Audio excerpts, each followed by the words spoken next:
What's up guys, Ryan from Manscapes. In today's video we have got how to propagate your own moss, and yes, this is another suggestion in the comments, so make sure you do drop a comment below what you want to see next. I am really excited just to get this out, things that have worked for me when I'm propagating moss. But as always, peace and love, and I'm out.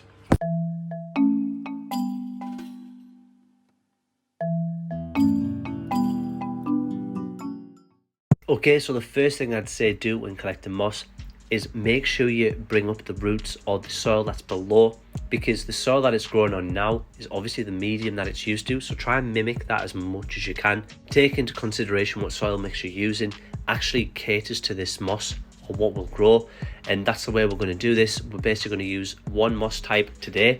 I'm going to put some additional moss that I collected on this in another setup. Apologies for the formal attire, but I came straight from work to collect this moss. This was at private land, so luckily, you know, I know exactly where all of this moss grows in every single area, so I know when to harvest it, how to harvest it, and how long to leave it in between intervals of harvesting the same moss again. What you want to do is you want to find yourself a nice clear spot. Make sure you have indirect sunlight.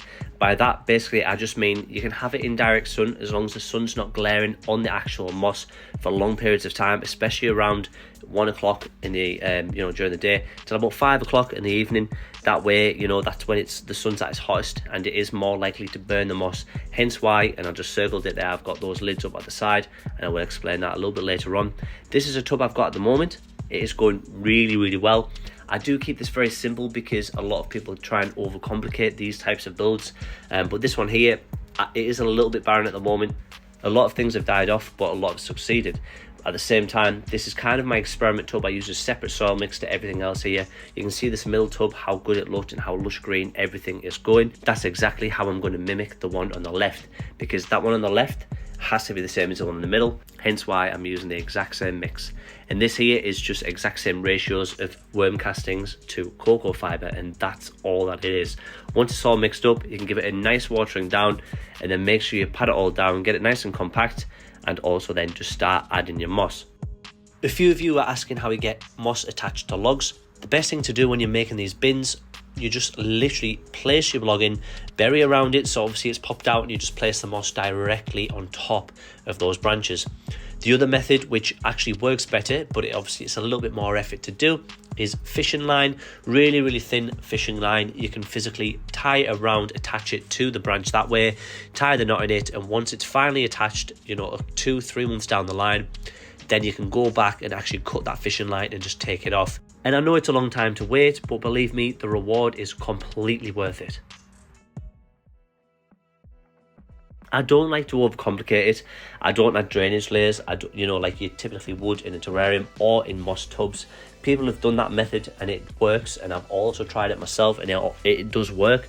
But for some reason, I tend to find just having cocoa fibre and worm castings in the tub works almost just as good, if not better, because the moss stays moist for longer. And for someone like me who's pretty hands-off with his moss tubs, I do really like that, because it just gives me that time, and because moss takes so long to grow as well, it just gives me that extra time to not worry about it and, you know, focus on my animals, hand misting those as opposed to using auto mist systems.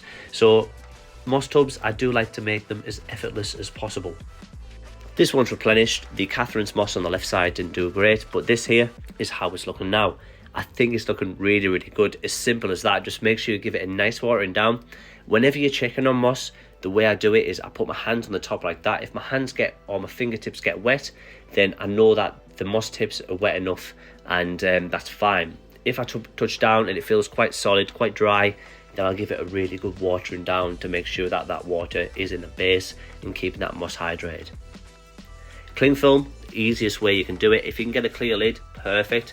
But if you look along there, the top, the grey lids that I've put up, you can see that they're stopping that sun or direct light coming in. That's what you want to do. Indirect bright sunlight is the perfect way to grow these. And I've got a grey thing popping up on every single side now, just along there as you go along. And that's because at this time now it's 7:30, so the sun is currently behind me, meaning it's not too bright for the moss at the moment.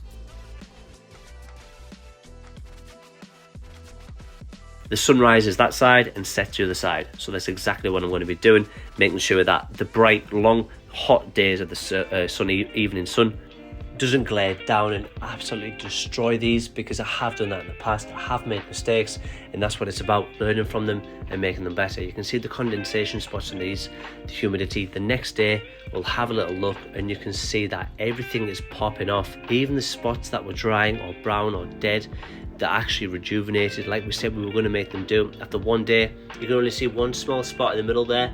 Everywhere else is looking immaculate, and I couldn't be happy with this. And again, because I like to do it like this, it means I only have to water it down or mist it every 4 or 5 days as opposed to 1 to 2 days. And this is 4 or 5 days later. Everything's looking really, really good, and it's just the most effortless way to grow moss. If you liked the video, remember, smash that like button, subscribe if you want to see more videos like this. But as always from me, peace and love, I'm out.